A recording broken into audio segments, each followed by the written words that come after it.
हाम्रो यो नेपालमा के भन्छ यसलाई कत्ले त हैन जस्तो सिल्भर काल समथिङ त्यस्तै ग्रास कार्प त्यस्तै भन्छ हेर्न सक्नुहुन्छ भर्खरै दुईटा पर्यो हैन अझै आधी घण्टामा यहाँ 5-6 वटा पार्ने हो चट्ट लगाएर मिठो बनाएर मेन क्याम्पी बनाउने खाने हो साथीहरु जेस छ है आधा केजीको चाहिँ छ एउटा यो चाहिँ होला 1 पाउको होला यो चाहिँ दिउँसभरिमा आज जेस बस्दाखेरि पर्छ 4-5 किलो पर्छ हाम्रो मस्त हुन्छ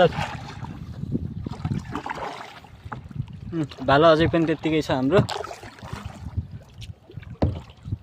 आधी घण्टामा आएर हेरेको हैन आधी घण्टामा दुईटा माछा तर मन चाहिँ उस छैन हामी दुईजना बाउ छोरालाई फेरि इनफ हो नि त यो भनेको त एकैवटा माछा ठुलो चाहिँ म खाने सानो चाहिँ रमेश अङ्कललाई दिने है यो हैन ठुलो मान्छेले ठुलै खानु पर्यो नि सानो मान्छेले सानो खाने ठुलो मान्छेले ठुलो खाने